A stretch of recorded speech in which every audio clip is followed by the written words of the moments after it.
Hi, welcome to the channel. My name is Brian, and this is Retired Under Budget, where we do real retirement talk. Our first episode, do you know the number one retirement regret that people don't even talk about? And no, I'm going to tell you right now, it's not about money. It's about something that every retiree feels at one point or another, but most people just don't say anything out loud. If you can understand it, you can either avoid it or you can fix it. So let's get into it, all right? When people talk about retirement regrets, most folks concentrate on money problems or downsizing of their home. Before retirement, they had planned on doing a lot of traveling, and now that they're in retirement, they see what their budget is, they see what their expenses are, and any extravagant travel is pretty much out of the picture. Those are not the three biggest regrets. The biggest regret is losing a sense of purpose in life. You know, after years of having routines, responsibilities, having people depend on you, it all stops when you retire. You know, one day you wake up and you think, okay, now what do I do? I'm here. Where do you fit in? What does anything really matter at this point? You know, it's for years you've been slapping that alarm clock, jumping out of bed, racing out the door, and now you've got nowhere to go or nothing to do.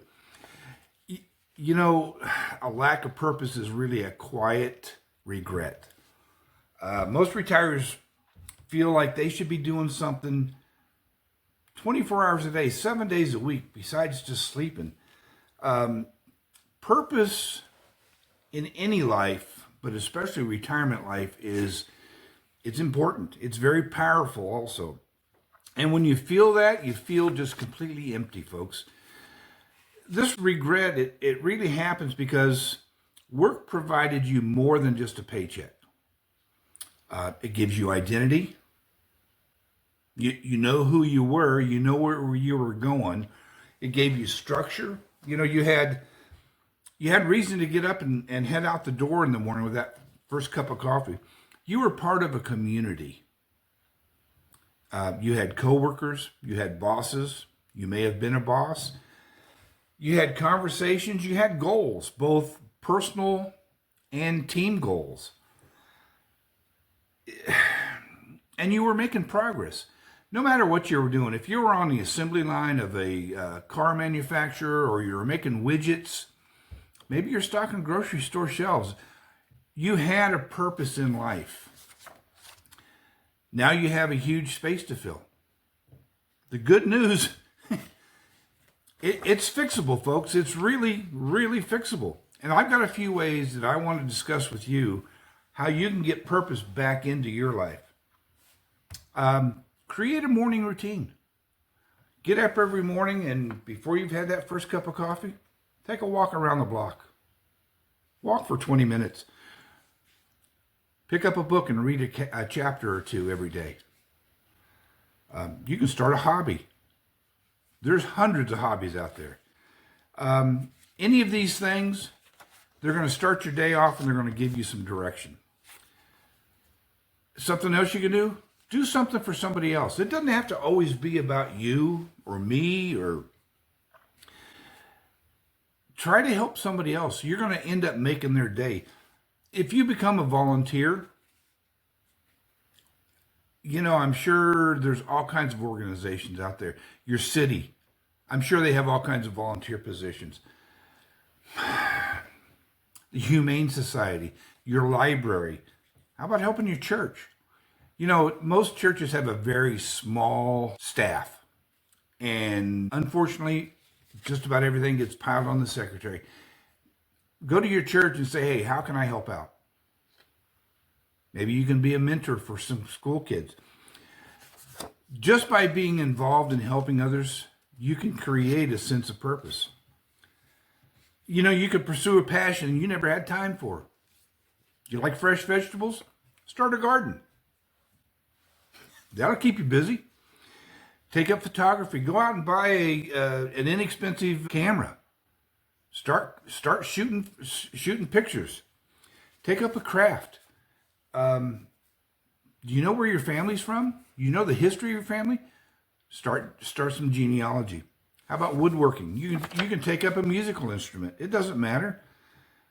Anything that's going to make you feel alive is going to be beneficial to you. It's going to give you purpose. You know, stay connected to people. You can join a club. You could take a class. You can meet friends for breakfast once or twice a week. The main thing is you need to find groups, folks, that are going to share in your interest. Set small goals. They don't have to be big goals to win. Read a book a month. Remember I just said read a chapter or two every morning? That's how you end up reading a book a month. Walk 20 minutes a day. Whether you get up and do it first thing in the morning or you go to the park and walk on their walking trail. I'm sure there's a walking trail in one park somewhere in the town or city you live in. Declutter a drawer once a week. If you're feeling enthusiastic, do twice a week. Not only are you cleaning up a mess, you're being productive, you're putting purpose in your life. Folks, the bottom line is if you're feeling regret, you're not alone. You know, a lot of seniors feel this way. They just don't say anything. In other words, they just suffer in silence. Finding purpose is about having something to look forward to. It doesn't have to be something fantastic. Just some small accomplishment is going to give you purpose in your life. Just something to make you feel connected. Folks, here's just 3 things I want you to remember here. You're not 2, let 4 things. I'm sorry, I just can't count. You're not alone. You're not late. You just need a new direction. I want to thank you for watching. If you have any comments about purpose or the lack of purpose, put them down at the bottom. Let me know what's going on. Folks, until next time, I do have one question for you. What's the purpose in your life? What makes you get out of bed every day? Folks, until next time, I'll talk to you later.